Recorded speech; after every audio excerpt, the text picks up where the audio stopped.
오늘 말씀의 제목은 심은 대로 거두는 법칙입니다. 대자연의 법칙이죠. 2주 전에 금요 예배 드렸을 때는 설교 제목이 심지 않은 것을 거두는 법칙이라고 했습니다. 심지 않은 것을 거두는 법칙은 자연 법칙이 아닙니다. 그것은 세상에 존재하지 않는 법칙이죠. 그러나 하나님은 때로는 그렇게 역사하실 수 있습니다. 왜냐하면 하나님은 창조주이시기 때문입니다. 하나님은 그렇게 가끔 예외적인 법칙으로 역사하실 때가 있지만, 그러나 하나님께서 사람에게 주신 법칙은 심은 대로 거두는 법칙, 자연 법칙입니다. 우리가 자연 법칙의 지배를 받지 않는다면 우리는 세상을 예측할 수도 없고 알 수도 없는 것입니다. 그래서 우리는 우리를 지배하는 이 세상의 법칙이 어떤 것인지를 잘 알아야 합니다.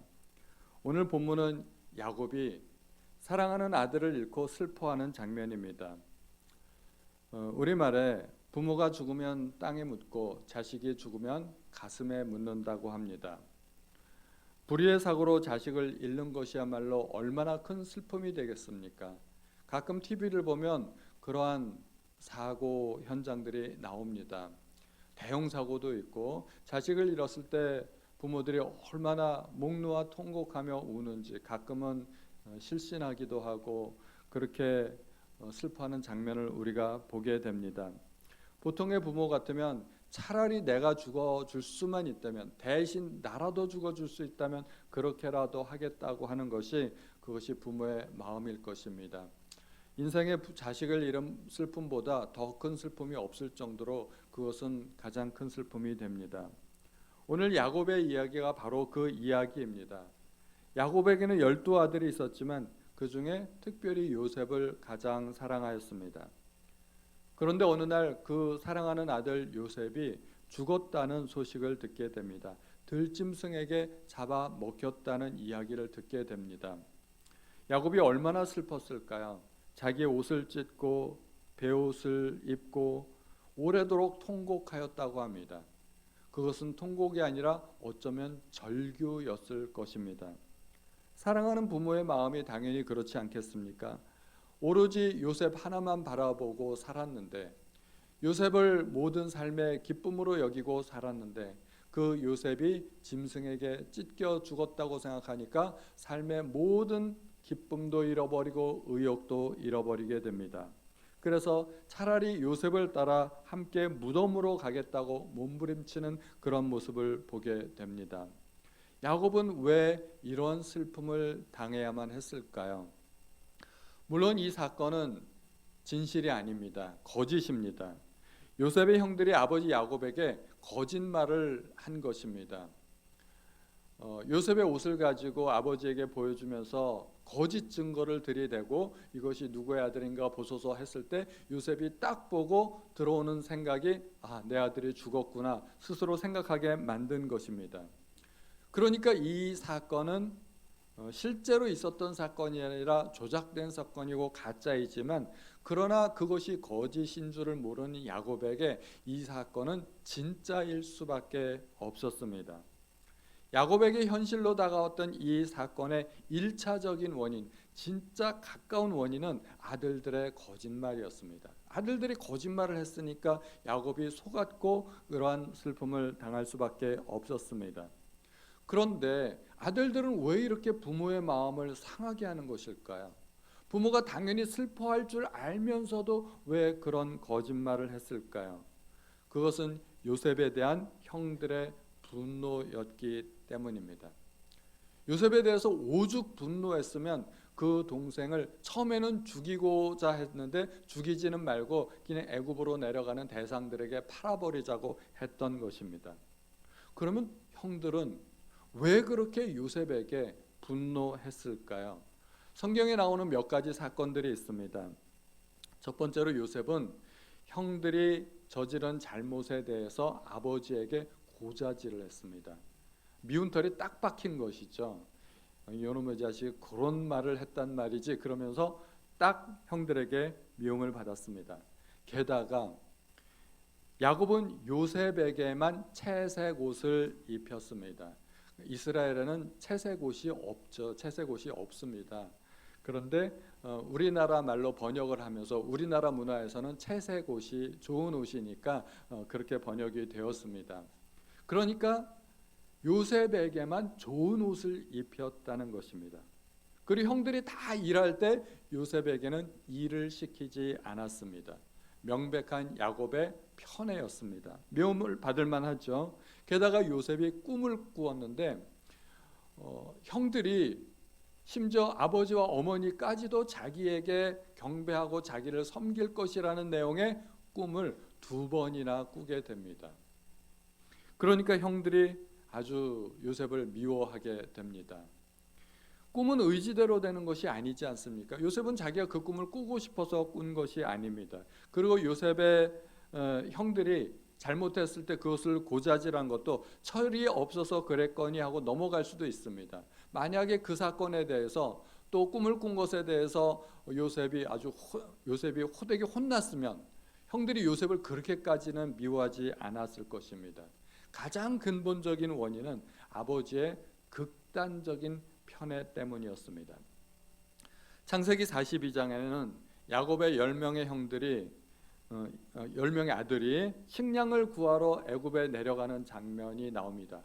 2번 내려가게 되는데 첫 번째는 10명이 내려갔다. 2번째 내려가는 장면에서는 베냐민을 데리고 내려가야만 했습니다. 요셉이 그렇게 명령을 했죠. 그런데 야곱이 베냐민을 내놓질 않습니다. 베냐민은 절대로 못 간다. 그러면서 이렇게 말합니다. 42장 38절에 야곱이 이르되 내 아들은 너희와 함께 내려가지 못하리니. 여기서 내 아들이라고 이야기합니다. 너희들은 내려가도 돼. 근데 내 아들은 못 내려가. 이게 무슨 얘기겠어요? 이게 너희들은 내 아들이 아니라는 그런 뉘앙스를 갖고 있는 겁니다. 이때까지만 해도 아직 야곱이 깨어지지 않은 것입니다. 요셉과 베냐민은 아들이고 나머지 아들들은 아들도 아니라는 그런 느낌이 있습니다. 야곱은 요셉과 베냐민만을 아들로 인정했습니다. 그 중에 특별히 요셉만을 더 편애했습니다.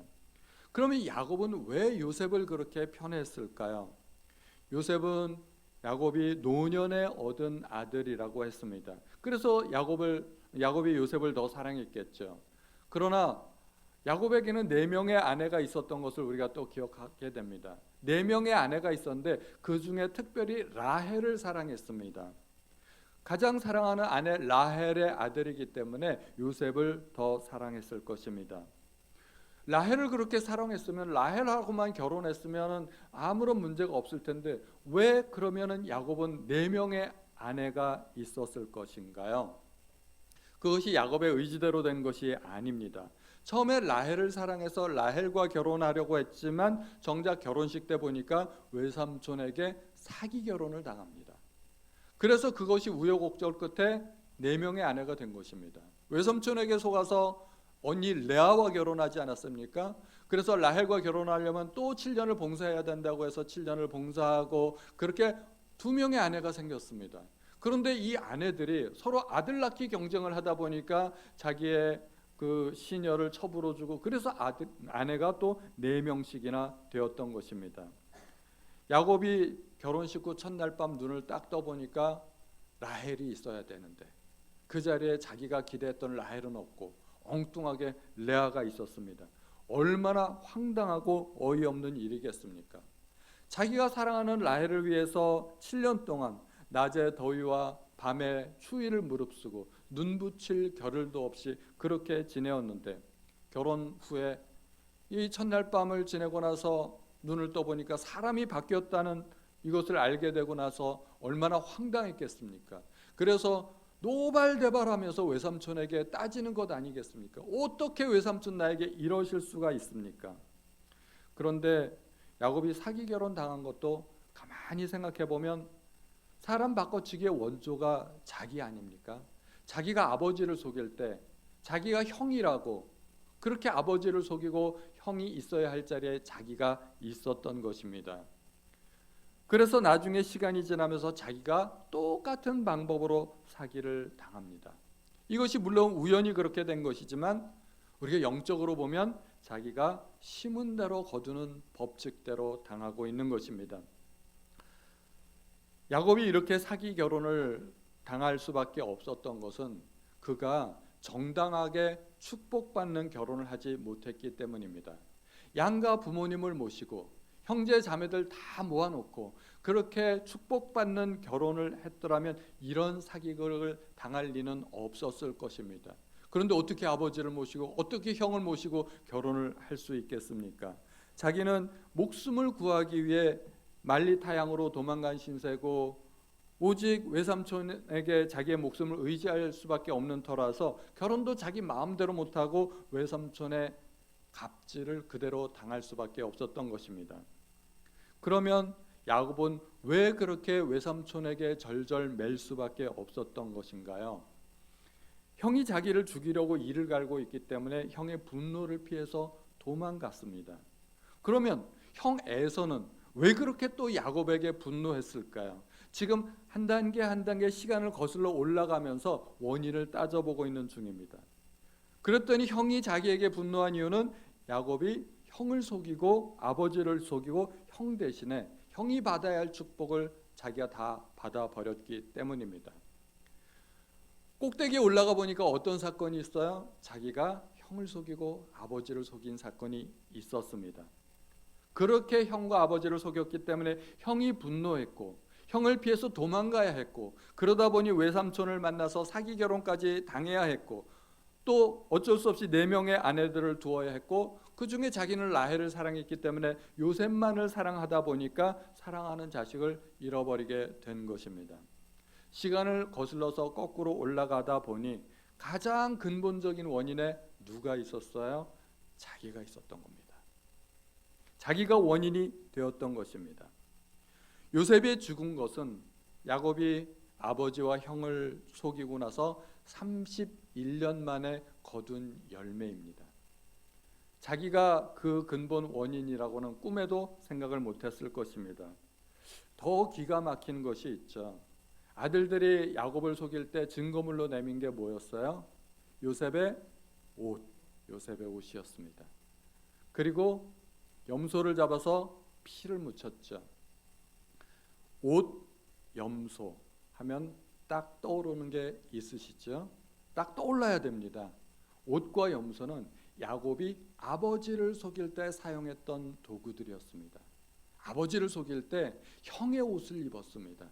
그리고 염소를 잡아서 염소 털을 온몸에 붙였습니다. 그 염소로 요리를 해서 아버지에게 갖다 바쳤습니다. 지금은 어떤 상황입니까? 아들들이 요셉의 옷을 벗겨서 염소 피에 적셔서 야곱에게 갖다 주었습니다. 자기는 옷과 염소로서 아버지를 속였는데 아들들은 옷과 염소로서 자기를 속이고 있는 것입니다. 이것이 실제적으로는 전혀 연관성이 없습니다. 야곱의 아들들은 야곱이 자기들의 할아버지 이삭에게 한 일을 1도 모릅니다. 할아버지 복수를 하겠다는 의도가 전혀 없습니다.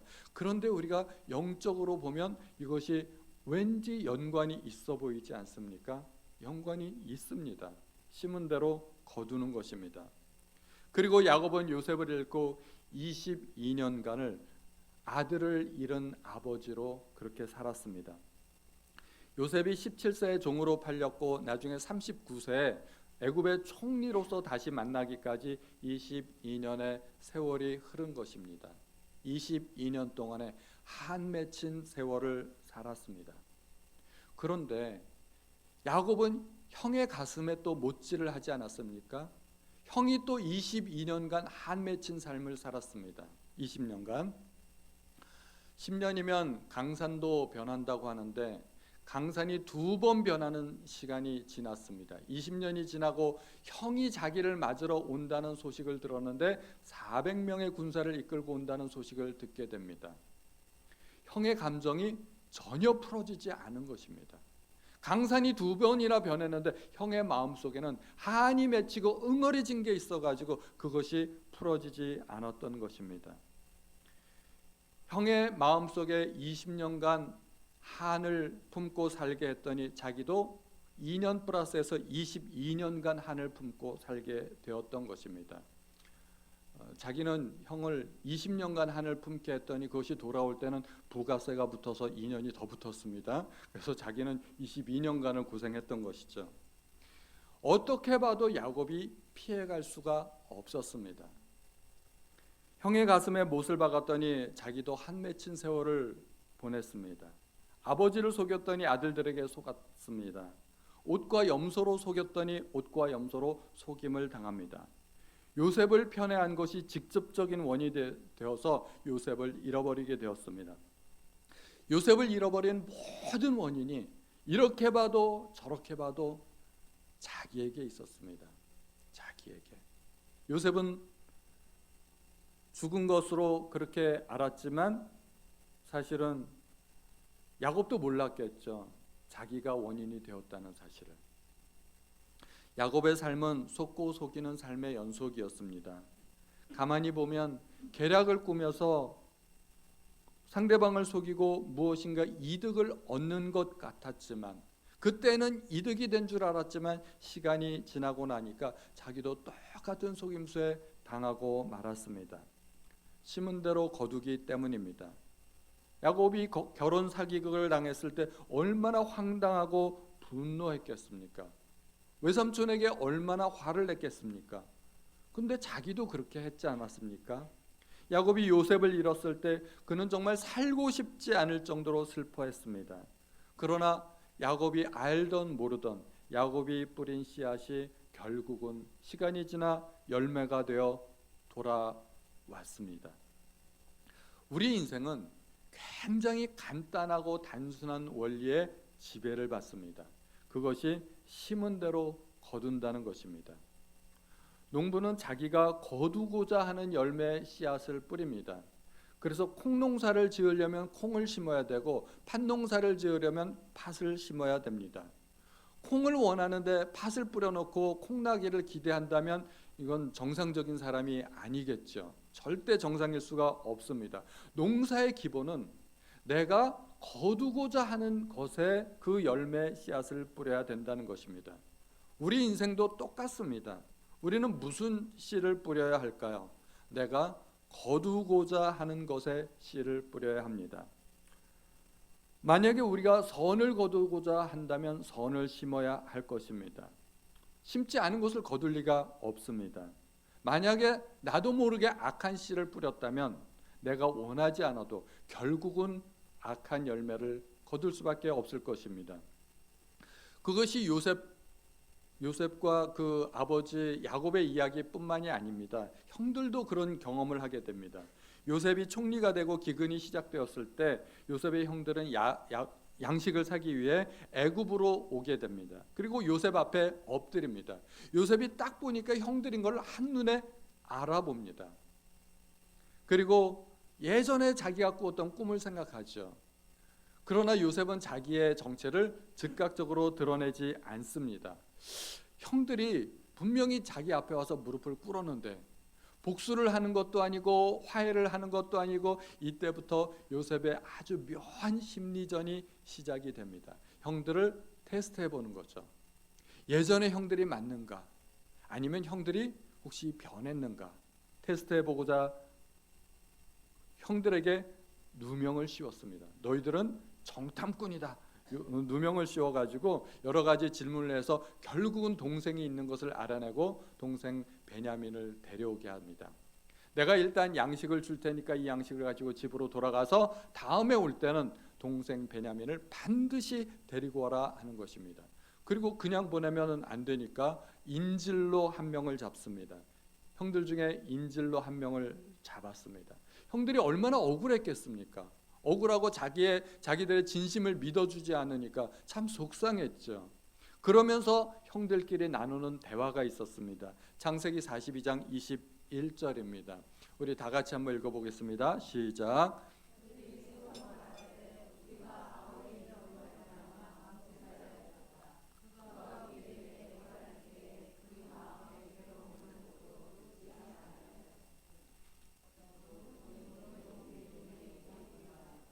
아멘. 그 마음의 괴로움을 보고도 듣지 아니하였으므로 이 괴로움이 우리에게 임하도다. 괴로움이라는 단어가 두 번 나오는데요. 첫 번째 괴로움은 동생 요셉의 괴로움이었습니다. 두 번째 괴로움은 그 형들의 괴로움입니다. 형들도 동생 요셉의 괴로움을 보고도 듣지 않았기 때문에 지금 이 괴로운 일이 우리에게 임한다고 생각하는 것입니다. 그들의 머릿속에는 이것이 직접적인 인과관계가 없어도 우리가 과거에 악한 씨를 뿌렸기 때문에 악한 열매가 우리에게 돌아왔다라고 그들이 스스로 이야기하는 것입니다. 누구나 그렇게 생각할 수 있을 것입니다. 용서받기를 원한다면 용서의 씨를 먼저 뿌려야 합니다. 사랑받기를 원한다면 당연히 사랑하는 씨를 뿌려야 합니다. 내가 위급할 때, 절박할 때 도움을 받고 싶다면 누군가를 도와주는 씨앗을 뿌려야 할 것입니다. 이것이 성경이 말하는 심은 대로 거두는 원칙입니다. 누군가 나에게 잘못한다면 내가 손해를 보게 되죠. 감정적으로나 물질적으로나 어떤 손해를 봤을 때 용서하고 싶지 않습니다. 원수 갚고 싶습니다. 그런데 내가 복수해버리면 나도 누군가에게 잘못한 일이 있을 때 용서받지 못한다는 것입니다. 만약에 우리가 용서할 수만 있다면 어떻게 될까요? 내가 도저히 감정적으로는 용서하고 싶지 않지만 그러나 내가 하나님의 자녀된 사람으로서 용서한다면 나도 용서받을 수 있는 쿠폰이 하나 생기는 겁니다. 그게 쿠폰이라고 생각하시면 됩니다. 나중에 자녀들에게 인정받고 사랑받기를 원하신다면 부모가 있으신 분들은 먼저 부모님을 접대해서 적금 들어 놓으시는 것이 좋습니다. 적금입니다. 내가 심은 것을 거두게 됩니다. 그것이 예수님께서 말씀하신 기독교의 황금률, 너희가 대접받고자 하는 대로 남을 대접하라는 것입니다. 남을 대접하면 그것이 부메랑이 돼서 언젠가는 나에게 돌아온다는 것입니다. 십계명에 보면 내 부모를 공경하라, 이것이 약속 있는 첫 계명이니 땅에서 잘되고 장수하리라 약속하셨습니다. 부모를 공경하는 것과 땅에서 잘되고 장수하는 것과 무슨 관계가 있을까요? 땅에서 잘 되려면 열심히 일하고 돈 벌어야죠. 장수하려면 운동 열심히 해야 되지 않습니까?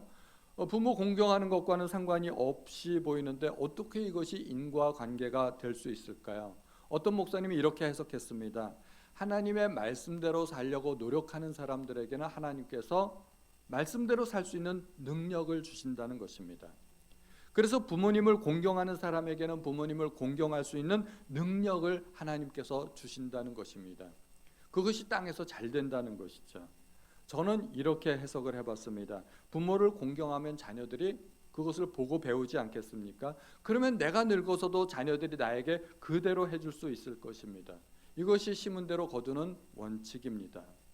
정반대의 이야기가 있죠. 고려장 이야기가 있지 않습니까? 연로한 아버지를 지게에 싣고 산에 갔다가 버리고 오는데 아들이 지게를 메고 옵니다.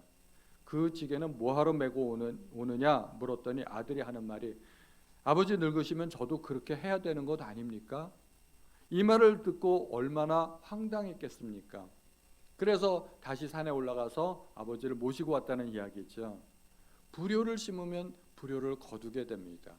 우리가 부모님을 공양하고 효도해야 되는 이유는 그것이 당연히 해야 될 일이기도 하고 하나님이 명하신 일이기도 하지만 그래야 우리도 자녀들에게 효도를 받을 수 있기 때문입니다.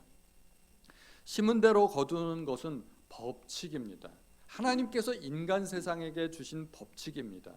그런데 구체적인 내용들이 있기 때문에 우리가 조금 더 알아보면 좋습니다.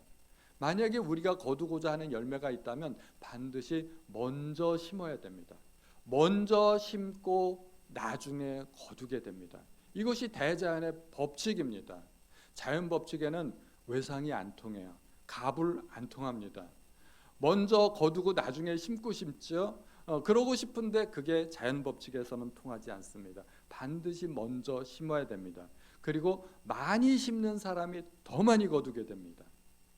그리고 심고 거두기까지는 시간이 걸립니다. 인내하고 기다려야 된다는 이야기죠. 오늘 심었는데 내일 거두기를 원한다면 그것은 욕심입니다. 절대로 그렇게 되지 않습니다. 그리고 심는다고 다 거두는 것은 아닙니다. 심어도 실패할 수가 있습니다. 그러나 실패하는 것에 비해서 거두는 것은 훨씬 더 많다는 것을 우리가 기억해야 됩니다. 이것이 심고 거두는 원리입니다. 그런데 가장 중요한 원리가 있습니다. 무엇을 심을 것이냐? 내가 거두고 싶은 것을 심어야 됩니다. 우리는 이 부분에 있어서 실수를 많이 합니다. 내가 뭘 심는지도 모르고 막 심어요. 내가 가진 게 무슨 씨앗인지도 모르고 막 뿌려댑니다. 그리고 나중에 열매가 돼서 돌아올 때야 아뿔싸, 내가 그때 뿌렸던 것이 그것이었구나 하고서 깨닫게 됩니다. 그런데 열매를 거둘 때는 이미 늦은 경우가 많습니다. 그러므로 내 손에 있는 것이 이것이 어떤 씨앗인지를 잘 보셔야 됩니다. 그리고 좋은 씨앗만 골라서 심어야 됩니다. 우리는 과거에 뿌린 씨앗의 열매를 거두면서 현재를 살아갑니다. 현재 내가 열매를 거두는 건 어떻게 할 수가 없어요. 이미 과거는 정해졌기 때문입니다. 내가 원하든 원치 않든 어쩔 수 없이 거두어야 됩니다. 내가 원하지 않는다고 해서 거두지 않는 것이 아닙니다. 그러나 우리에게는 아직도 장래가 있습니다. 미래가 있습니다. 살아갈 날들이 많습니다. 지금도 우리는 씨앗을 뿌리면서 살아갑니다. 그러므로 지금 현재 좋은 씨앗을 뿌리시면 됩니다. 뿌린 대로 거둔다는 것은 세상에서도 원리고 하나님 나라에서도 원리입니다. 그런데 똑같은 원리인데도 조금 달라요. 우리는 이 사람에게 심으면 이 사람에게 거두는 그런 경우가 많습니다. 세상에서의 원리는 그것입니다. 이 땅에서 심으면 이 땅에서 거두게 됩니다. 그런데 하나님 나라의 원리는 땅에서 심고 하늘에서 거두는 것입니다. 또 반대로 하늘에다 심으면 땅에서 거둘 수도 있습니다. 우리가 사람에게 심은 것은 하나님께 열매를 거두기도 합니다. 또 반대로 하나님께 심으면 사람에게서 거두기도 합니다. 하나님께 심고 사람에게 보답받고 그런 경우들이 있습니다. 이것이 우리 기독교의 신앙 원리입니다. 그런데 우리가 가끔 오해하는 말씀이 하나 있습니다. 로마서 8장 28절의 말씀, 워낙 유명한 말씀이니까 우리 한번 같이 읽어보겠습니다. 시작.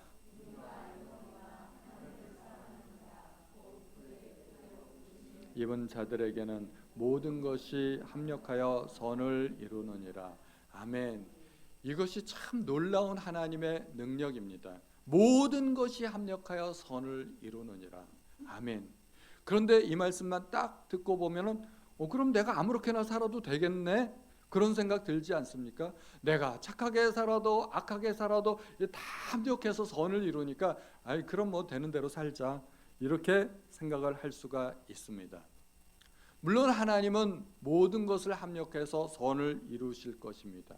그러나 나는 뿌린 대가를 반드시 치르게 될 것입니다. 야곱이 노년에 이렇게 이야기합니다. 창세기 47장 9절 말씀. 오늘 큐티 말씀인데 혹시 묵상들 하셨나요? 47장 9절 다 같이 읽어보겠습니다. 시작. 야곱이 바로에게 아뢰되 내 나그네 길의 세월이 130년이니이다. 내 나이가 얼마 못되니 우리 조상의 나그네 길에 연조에 미치지 못하나 짧고 나이다 하고. 아멘. 나중에 야곱이 요셉을 만나지 않습니까? 바로 앞에서 요셉을 만나게 됩니다. 요셉이 아버지 야곱을 소개하면서 이분이 저희 아버지십니다. 그러니까 바로가 야곱을 딱 보고 기가 막힌 거예요. 아버지라고 해서 딱 봤는데 아버지가 아니라 할아버지예요. 얼굴이 팍 삭어버렸어요. 얼마나 고생을 많이 했는지. 그래가지고 물어보지 않습니까? 도대체 연세가 얼마나 되시오? 하고 물어보니까 야곱이 이렇게 대답을 하는 겁니다. 내가 나이가 많기는 물론 많죠. 130년 나이가 많긴 많지만 그 세월이 짧고 험악한 세월을 보내었나이다 이야기하는 것입니다. 험악한 나그네 세월. 야곱이 돌아보니까 자기가 그렇게 좋은 씨를 많이 뿌리지 않았다고 고백하는 것입니다. 물론 신앙이 좋다고 해서 고난이 없는 것은 아닙니다. 누구나 다 고난이 있습니다. 신앙이 나빠도 신앙이 좋아도 누구나 저마다 겪어야 할 고난의 분량이 있습니다. 요셉도 고난이 있었죠. 그러나 요셉의 고난은 하나님의 큰 뜻을 이루기 위한 고난이고, 야곱의 고난은 주로 연단받는 고난이었습니다. 내가 어떻게 하든지 하나님의 선하신 뜻은 이루어지겠지만, 그러나 내가 뿌린 씨앗은 내가 거두게 됩니다. 그러므로 우리는 어떻게 하든지 선한 씨를 뿌리는 사람이 되어야 할 것입니다. 인생은 사다리 게임과 같다고 할 수 있습니다. 사다리 게임 아시죠? 우리가 선택하는 것은 사다리 위쪽입니다. 결과는 아래쪽에 있습니다. 위쪽과 아래쪽은 어떻게든 연결이 되어 있습니다. 하나의 원인은 반드시 하나의 결론을 도달하게 합니다. 우리는 그런데 중간을 모릅니다. 중간이 막혀 있죠. 하나님은 아십니다. 하나님이 아시기 때문에 좋은 원인을 선택해야 좋은 결과가 나온다고 하나님은 좋은 원인을 우리에게 알려주십니다. 그래서 남에게 대접받기 원하는 대로 대접하라 하고, 먼저 용서하라 하고, 또 사랑하라고 말씀하시는 것입니다. 그것이 좋은 씨앗들입니다. 내가 들고 있는 씨가 좋은 씨인지 나쁜 씨인지 잘 모르면 하나님께 여쭤보면 됩니다. 하나님, 어떻게 해야 될까요? 우리는 인생을 살아가면서 수많은 선택을 하지 않습니까? 하나하나의 크고 작은 선택이 그것이 내가 뿌리는 씨앗이 됩니다. 선택은 결과를 맺고 뿌린 씨앗은 열매를 맺게 됩니다. 그래서 잘 모를 때는 하나님께 여쭤보시면 됩니다. 하나님, 어떻게 할까요? 그러면 하나님께서 아마 알려주시지 않으실까 합니다. 저는 제 인생을 살아가 보면서 수많은 실패가 있었고 잘못된 선택이 있었습니다. 가만히 돌이켜보니까 제가 잘못했던 선택들은 하나도, 한 번도 하나님 앞에 기도하지 않고 내 마음대로 선택했던 결과들이었습니다.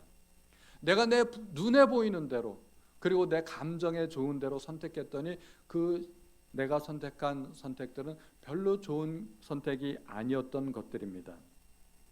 야곱은 사다리 아래쪽에 잘못된 결과가 나왔을 때 그 원인을 선택한 사람이 자기라는 것을 몰랐습니다. 외삼촌에게 속았을 때 얼마나 분통이 터졌겠습니까? 외삼촌에게만 노발도발했지 그 근본적인 원인이 자기에게 있었다고는 꿈에도 생각을 못했을 것입니다. 아들들에게 속아서 요셉이 죽은 줄만 알았을 때 얼마나 가슴이 찢어졌겠습니까? 그러나 그 역시 원인 제공자는 바로 자기였습니다. 편애라는 잘못된 씨를 뿌렸더니 아들들에게 그런 열매를 거두게 된 것입니다. 남 탓해봤자 아무 소용이 없습니다. 우리는 뿌린 씨앗을 거둘 뿐입니다. 그래서 결론은 좋은 씨앗을 뿌려야 한다는 것입니다. 이걸 누가 모르겠습니까? 모두가 다 아는 사실인데 그런데 잘 몰라요. 안타깝게도 우리는 내가 이제 씨를 뿌리려고 하는데 내가 들고 있는 씨앗이 좋은 씨앗인지 나쁜 씨앗인지 모르는 경우가 많습니다. 그래서 기분 내키는 대로 막 뿌려요. 기분 내키는 대로 선택하고, 기분 내키는 대로 말하고, 하고 싶은 대로 행동하고, 그래서 나중에 잘못된 결과를 거둘 때가 많습니다. 내가 들고 있는 씨앗이 어떤 씨앗인지 알려면 내가 어떤 말을 할 때, 어떤 행동을 할 때 상대방은 어떻게 생각할까, 그걸 먼저 생각해 보시면 가장 간단합니다. 내가 대접받기 원하는 대로 남을 대접하라고 주님께서 말씀하셨습니다. 용서받고 싶죠? 용서하시면 됩니다. 사랑받고 싶죠? 사랑해 주시면 됩니다. 다른 사람들에게 인정받고 싶죠? 먼저 인정해 주시면 됩니다. 굉장히 간단합니다. 그런데도 잘 모르시겠다면 하나님께 질문하시면 됩니다. 하나님, 어떻게 해야 될까요? 야곱이 선택했던 이 삐뚤어진 자식 사랑, 매우 나쁜 씨앗이었습니다. 야곱은 잘 몰랐습니다. 그것이 좋은 씨앗인 줄 알고 아들 요셉을 위해서 가장 좋은 일이라고 생각했지만 시간이 돌고 돌아서 그것이 자기가 얼마나 나쁜 씨앗을 뿌린 것인지는 나중에 깨닫게 될 것입니다. 우리 성도님들은 좋은 씨를 많이 뿌리시는 그런 성도님들 되시기를 주님의 이름으로 축원드립니다.